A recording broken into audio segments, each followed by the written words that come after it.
Thank you, Madam Speaker. I stand with a heavy heart as I acknowledge the devastating toll that road accidents have taken across our state.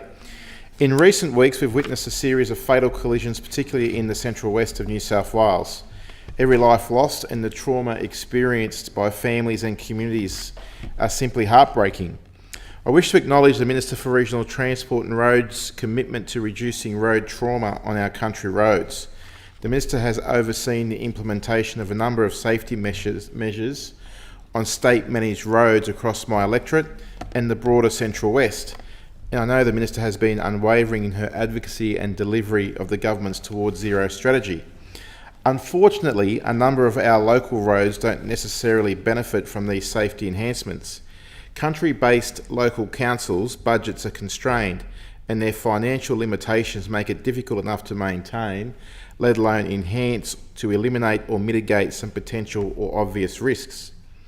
Speaker, 2 serious collisions occurred on the same road in the space of just 24 hours, one of which involved a fatality.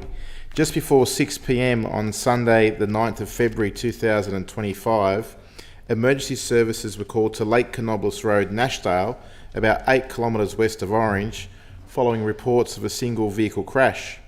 A car was found to have left the road, rolled over an embankment and crashed into a tree. Despite the efforts of first responders, an adult female passenger died at the scene. Another tragic loss of life, and the effect will resonate through family and loved ones and across my community. Madam Speaker, Lake Canobolas Road is a narrow, winding road through the scenic foothills of Mount Canobolas.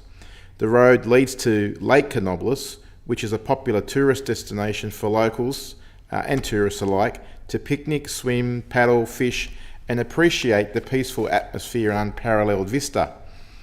The road leads to a number of popular walking trails in the adjacent Mount Canobolas State Conservation Area. It also services the Scout Camp and new Yallabalinya Educational Facility. Lake Canobolas Road also services a substantial number of agricultural properties, vineyards, orchards and residential properties. Necessarily, agricultural vehicles and equipment travel across and along this narrow and hilly road, with many blind spots limit and obscure vision of the increasing number of drivers appreciating this tourist trail. Madam Speaker, add to that many cyclists who are drawn to the challenging topography the road beckons them to ride through, and you can see how on such a road another fatal collision is just a matter of when. I have it on good authority from a local orchardist resident who's lived in the area most of his life and in his senior years that this fatality was not the first.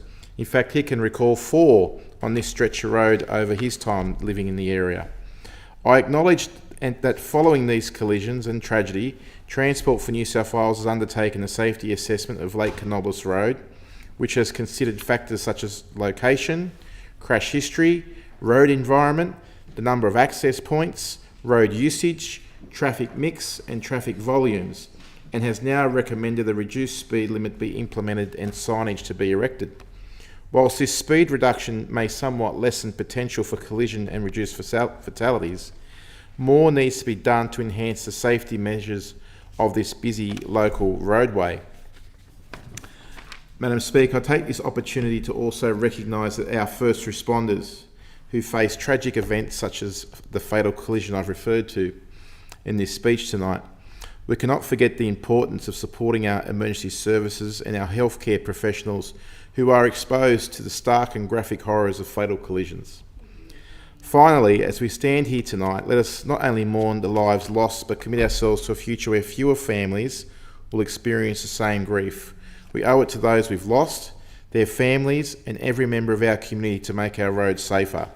This tragedy is not just an individual loss, it's a loss for all of us. Thank you.